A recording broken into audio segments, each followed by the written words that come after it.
What if I told you the US doesn't need gold to control money? Imagine you printed your own money, not counterfeit bills in a basement, not some crypto scheme. Actual, globally accepted currency, the kind that buys oil, wheat, weapons, and entire government's loyalty. Now imagine the whole world had to use it, not because your economy was the biggest, not because your gold reserves were the deepest, but because of one deal, one handshake, one quiet agreement made in the desert in 1974. That deal is still running today. It shapes the price of every gallon of gas you've ever bought. It's why America can spend money it doesn't have, year after year, decade after decade, and somehow never fully collapse. And it's why when that deal starts to crack, economists don't just worry, they panic. This is the petrodollar system, and almost nobody explains how it actually works. Let's go back to 1971, because that's where this story really begins. The United States had a problem,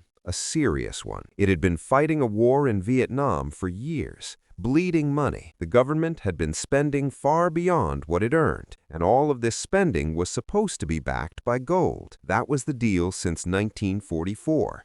Every dollar in existence could, in theory, be exchanged for a fixed amount of gold held in American vaults. The problem?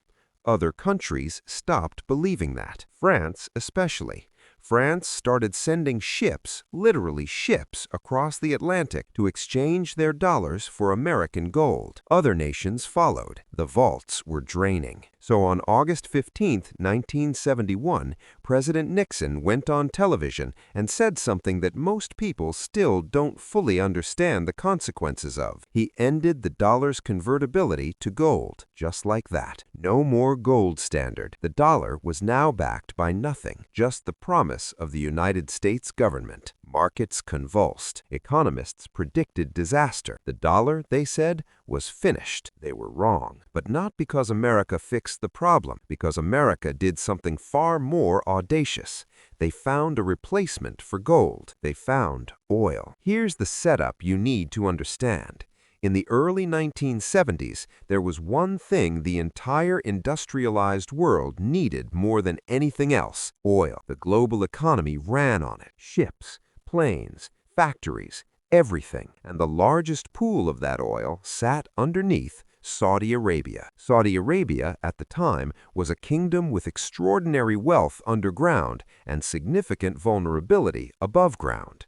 It needed military protection. It needed a powerful friend. It needed the United States. The United States needed something else. It needed a reason for the world to keep using dollars even without gold backing them. In 1974, Treasury Secretary William Simon flew to Riyadh. The details of what was agreed are still partially classified, but the outcome is well documented. The deal roughly went like this: America would buy Saudi oil. America would provide Saudi Arabia with military protection and weapons. America would guarantee the security of the Saudi royal family and their regime. In return, Saudi Arabia would do two things. First, it would price all of its oil sales exclusively in US dollars. And second, it would take the billions of dollars it earned from those oil sales and reinvest them back into US Treasury bonds. Read that again slowly because it matters enormously. Saudi Arabia would earn dollars by selling oil, then give those dollars back to America by buying American debt. America would use that money to fund its government, and the cycle would repeat. It was elegant, it was circular, and it was, depending on your perspective, either the greatest financial engineering in history or the longest-running confidence trick ever pulled. But here's the part nobody tells you. Now, this agreement didn't stay between just two countries. That's the part people miss. The Saudis, as the dominant force within OPEC, the Organization of the Petroleum Exporting Countries, brought the rest of the cartel along. Soon, nearly all major oil-producing nations were pricing their oil in dollars, not because of any international law, not because of any treaty, simply because that's how it was done now. And here's where the real mechanism kicks in. If you're Germany in 1978 and you want to buy oil from Kuwait, you first need dollars, not Deutsche Marks. Dollars. So Germany has to go into the global currency market, sell its own currency, and acquire US dollars just to pay for the energy that keeps its factories running. Japan does the same. South Korea, India, Brazil. Every oil-importing nation on Earth has to accumulate dollars. Every single one of them has to essentially pay a quiet, invisible tax denominated in U.S. currency just to participate in the global energy market. This creates what economists call global dollar demand, structural, permanent, inescapable demand. Not because people love America, not because the U.S. economy is perfect, but because the lights won't stay on without oil, and oil costs dollars. And what does that do for America? It means America can print more dollars without the currency collapsing, because there's always someone who needs them. It means America can borrow money at lower interest rates than any other country on Earth, because foreign governments are essentially forced to hold U.S. Treasury bonds as their dollar reserves.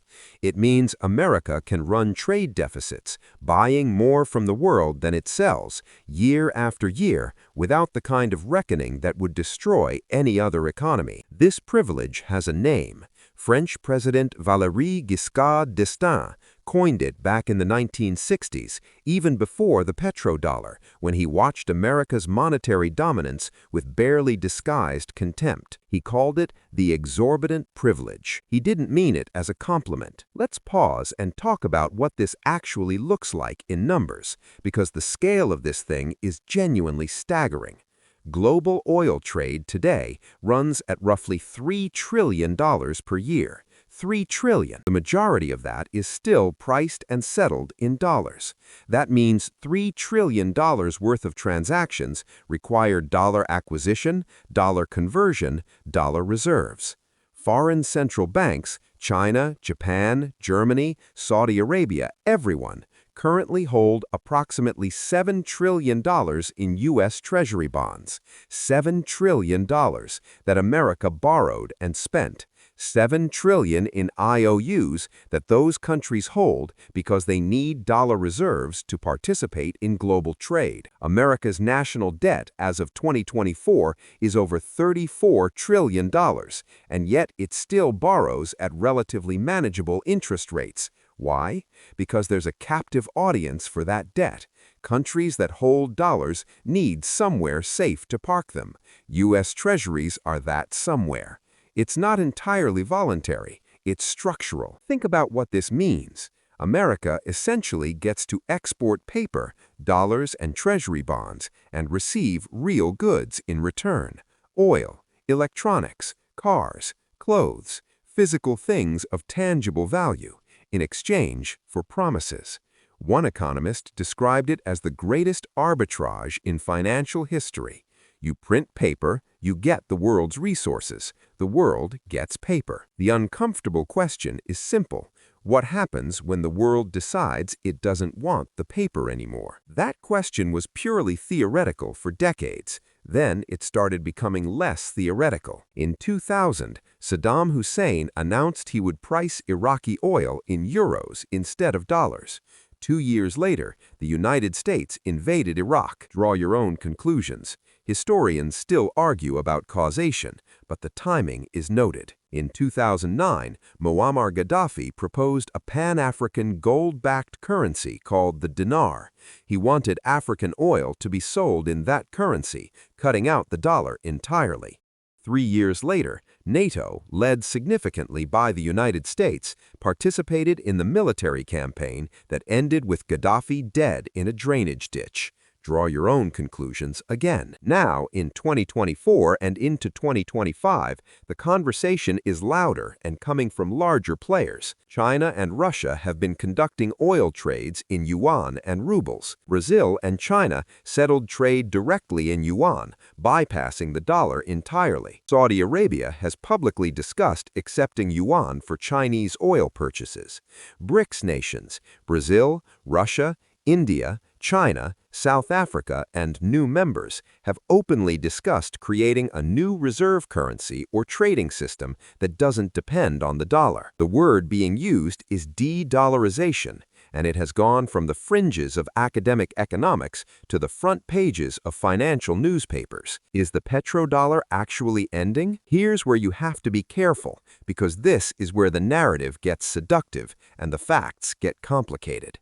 There's a version of this story that ends dramatically. The dollar collapses.